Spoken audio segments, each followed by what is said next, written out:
kalau ketika dilakukan pemeriksaan di IGD Rumah Sakit Gunung Jati atau ketika ekshumasi dilakukan, dapatkah diketahui waktu kematian dari almarhum? Bisa. Perkiraan. Kita sebutnya perkiraan saat kematian. Jadi kita lakukan ada koridor waktu.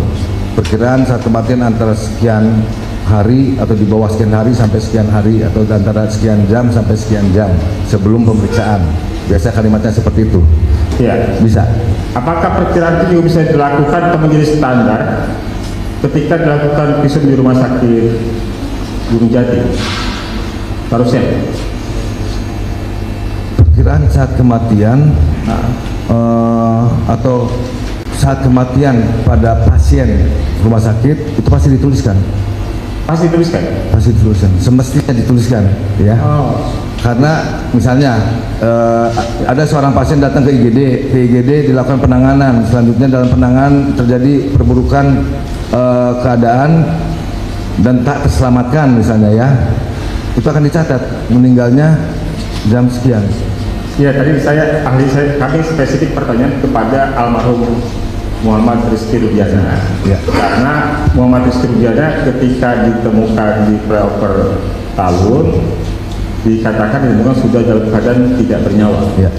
Sehingga kami mau tanyakan apakah itu menjadi standar ketika dibawa ke rumah sakit, ya, IGD Rumah Sakit Gunung Jati ketika melakukan visum untuk dapat mengetahui atau mencari informasi tentang waktu kematian dari almarhum. Soal standar ya berarti ya. Itu adalah standar kedokteran forensik. Standar kedokteran forensik.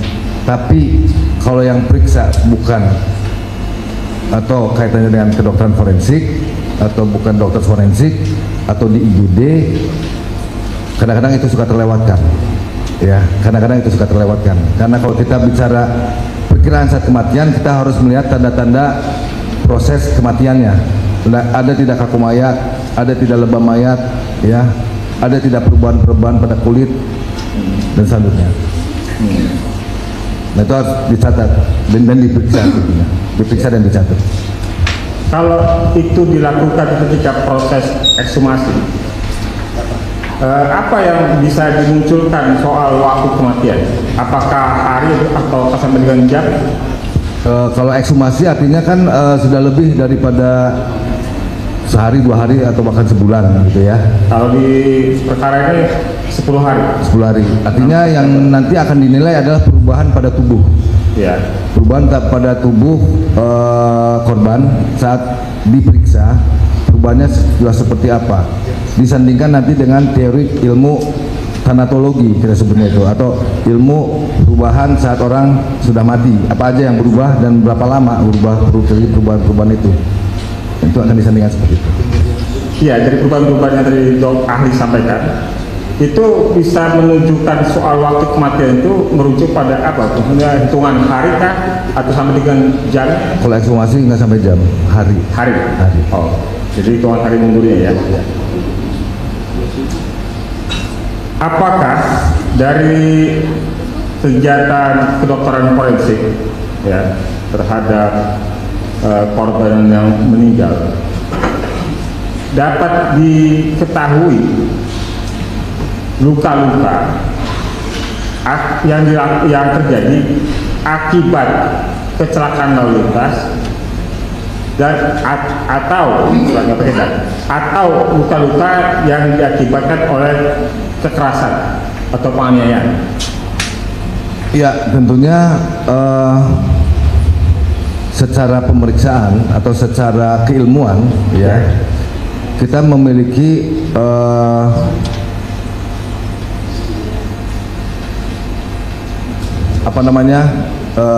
data adanya perbedaan-perbedaan tertentu terkait dengan luka-luka kaitan dengan kecelakaan atau kaitan dengan suatu tadi penganiayaan ya. Karena biasanya perubahan itu nanti kita lihat pada penyebaran lukanya. Penyebaran lukanya itu apakah memiliki kesesuaian dengan suatu, kalau kita bicara kecelakaan seperti apa? Dia jatuhkah, atau dia jatuh melayangkah, atau dia melakukan suatu pergerakan tertentu saat terkena suatu permukaan ya sehingga menyebabkan luka. Nah itu yang akan kita nilai. Nanti disandingkan nanti dengan, makanya sebelumnya saya sudah sampaikan perlu dicarikan korelasi antara peristiwa dengan perlukaan ya. Kalau ada informasi, oh misalnya pada satu kasus ada informasinya si Anu melakukan ABCD itu diyakini dilakukan oleh si A, bener nggak? ABCD-nya itu ada pada tubuh itu di tempat yang ya aku itu, gitu kan, dengan pola luka seperti itu, gitu ya. Dia lakukan itu dengan tangan kosong katanya, tapi ternyata lukanya tidak sesuai apabila dilakukan dengan tangan kosong. Itu bisa dijelaskan oleh dokter forensik. Dan di sini saya sampaikan sekali lagi pentingnya pendalaman terkait dengan hasil temuan kedokteran forensik ini terkait dengan suatu peristiwa untuk mendapatkan kesesuaian, untuk meyakini bahwa peristiwa itu terjadi atau terjadi peristiwa yang lain.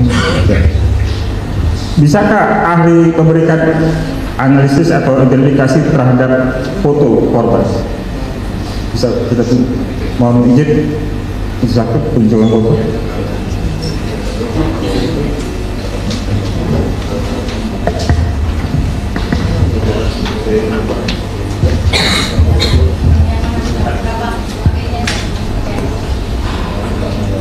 Ini enggak ada.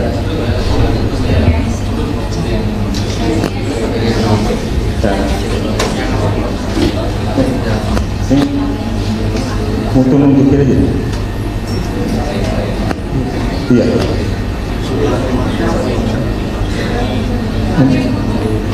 Nunjukin nggak bisa.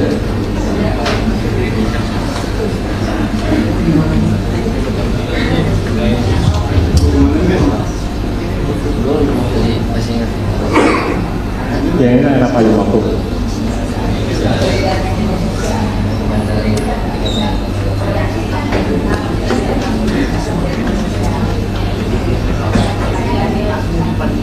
Ya. Ya ini.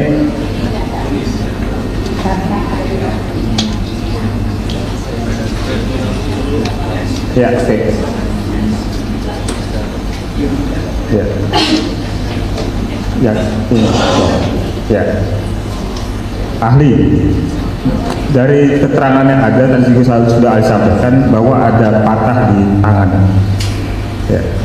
Kalau dari patah di bagian lengan ini, apakah ada perbedaan patah yang terjadi dalam situasi karena kecelakaan, sebab kecelakaan, dan patah karena penganiayaan? Pendapat ahli luka ini sebabnya apa? Ini foto tapi dalam pada kertas ya, jadi kejelasannya tidak baik ya. Saya upayakan semaksimal mungkin dari apa yang bisa saya lihat di sini ya. Atau saya interpretasi yang ada di sini ya. Ini foto sama. Bila sesuai dengan gambar atau foto yang ada pada kertas ini, interpretasi saya ini adalah luka-luka yang ada ini adalah luka lecet geser ya, luka lecet geser. Artinya pada lengan ini telah terjadi suatu hubungan antara suatu permukaan benda yang menggeser ya, yang menggeser. Seperti apa peristiwanya? Dan satu lagi, selain luka lecet geser, ada ketidaksimetrisan bentuk lengan ya, artinya kemungkinan tidak simetris lengan ini ada patah tulang ya, ada patah tulang.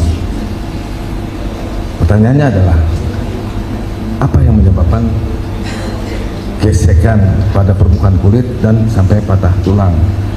Apakah gesekan yang selebar ini bisa didapatkan oleh suatu peristiwa apa? Nah itu yang perlu didalami mungkin. Izin. Ya, terima kasih. Begini, ahli. Bila seandainya ini karena penganiayaan dengan menggunakan alat, apakah itu babu atau batu, apakah ada perbedaan dengan kecelakaan? Karena misalnya ada bekas jejak dari alat kekerasan yang digunakan. Baik. Saya mungkin mohon izin jadi contoh, boleh? Izin Yang Mulia, apakah boleh? Bapak bersedia? Jadi contoh? Contoh. Ya, ini nggak akan sakit. Tidak akan saya janji, nggak akan sakit. Jadi tujuannya bukan untuk menyakiti, tapi untuk menjelaskan. Jadi begini. Ya, info konsen dulu nih. Apakah bersedia? Begini, kalau saya melakukan kegiatan penganiayaan, Ya. konteks konotasi saya penganiayaan. Kegiatan seseorang pada orang lain dan Ya. gerakan saya bisa. Ya. Ya. Saya bisa mengatakan. Ya. Saya bisa mengatakan. Ya. Atau saya bisa mengatakan banyak hal. Ya. Kalau saya mengatakan dulu, saya dengan gerakan seperti itu. Ya. Luka yang akan muncul di sini adalah luka saya. Kalau saya ini luka saya. Kalau begini tidak ada salah, tidak ada. Ya. Ya, saya kerusakan tulang Ya. kalau begini kekuatan akan fokus pada saya. Di sini akan dijual.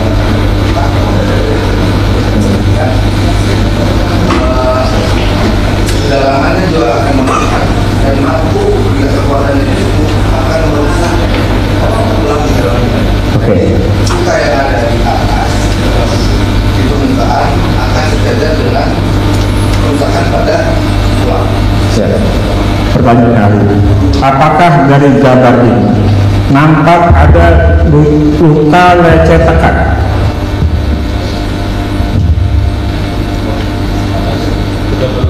Halo. Ya. Ya, di sini ada tekan dan geser. Ya, Tekan dan geser. tekan dan geser. Pada bagian. Jadi ada pada bagian lengan bawah kanan. Ya, lengan bawah kanan. Jadi ada tekan dan bergeser.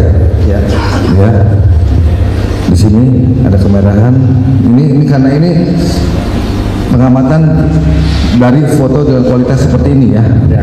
Kalau di bagian Ya, di sini ada kemerahan, bisa luka lecet, geser. Selanjutnya ada penekanan darah sini. Selanjutnya ada pergeseran lagi di sini. Atau bisa saja ini sebaliknya, mulai dari sini ke sini dan ke sini. Ya. Tapi ini artinya benda yang mengenai ini memiliki konsentrasi pada saat di sini. Ini bukti ya, ya. bahwa ada pergerakan. Ini bisa saja bendanya yang datang, Ya. atau orang ini Ya, tetap benar. ini, Oh. gitu ya. Ya. Tapi yang Sini lecet, Ya. ada penekanan darah bentuk sini, Ya. Ya. geser, ya. Di atas ini geser, ya. Tapi mengambil patah. Bentar dulu.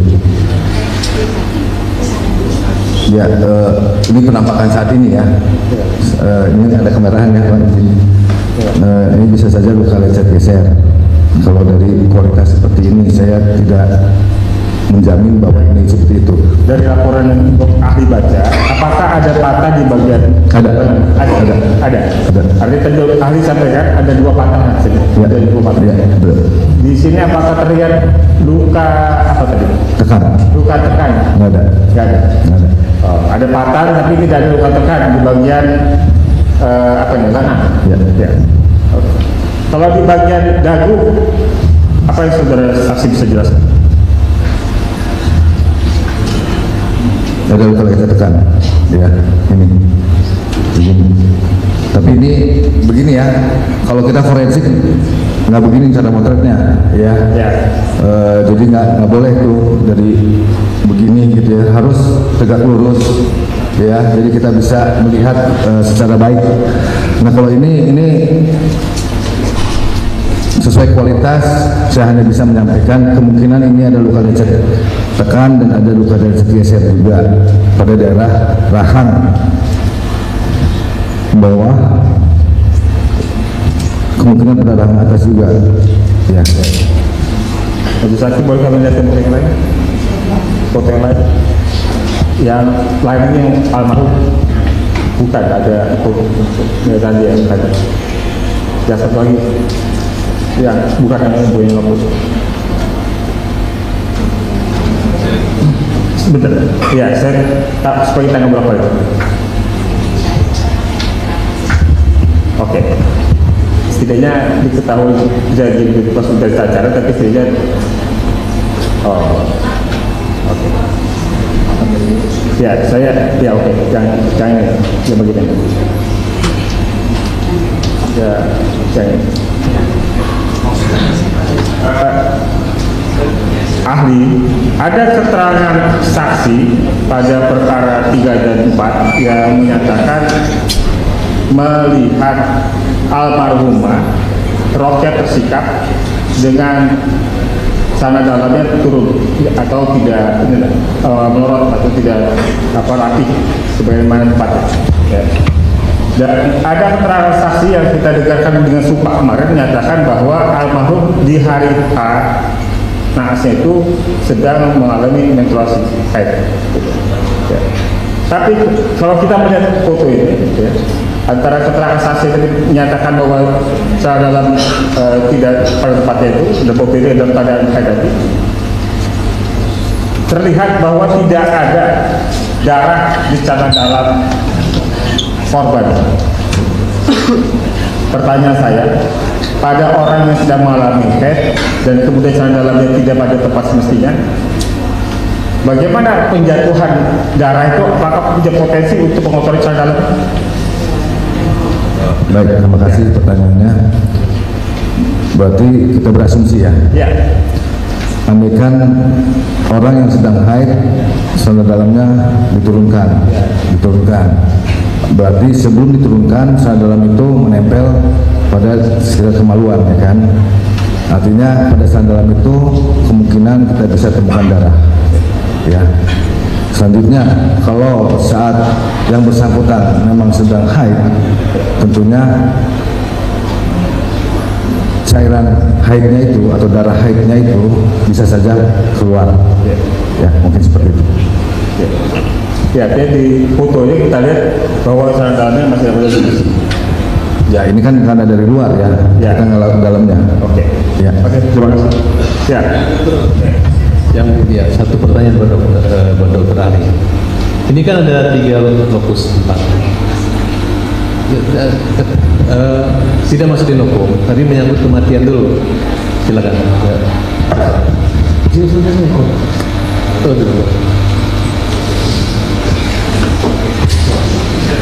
Saya tahu pertanyaannya apa. Dokter, baik, ini menyangkut lokusnya. Dalam pertimbangan itu maupun BAP bahwa Eki ini meninggal di belakang SM showroom pada jam 21, kemudian ditusuk perut dan dadanya, kemudian meninggal di situ, dan dibuang ke preopel.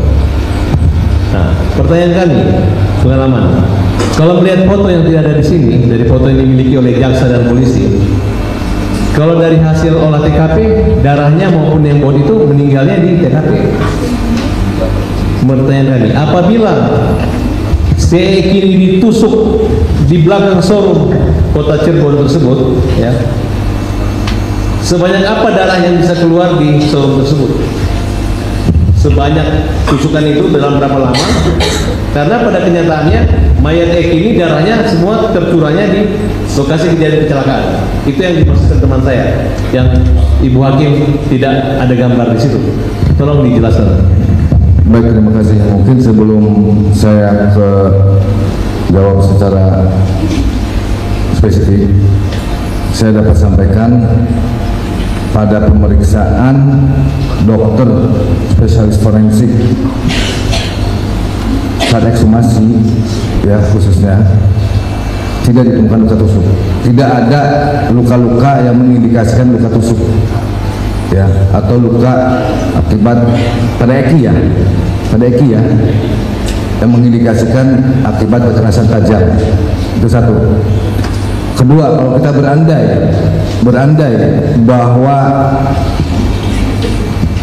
seseorang telah ditusuk, berapa darah sih yang keluar tergantung kedalaman tusukan. Jadi tusukan itu bisa cuma permukaan bagian kulit dan bagian dalam kulit saja sampai ke otot, atau menembus rongga abdomen atau rongga dada. Itu akan berbeda jumlah darahnya, ya, dan fatalitasnya juga akan berbeda. Mungkin demikian. Terima kasih. Ya, saudara ahli,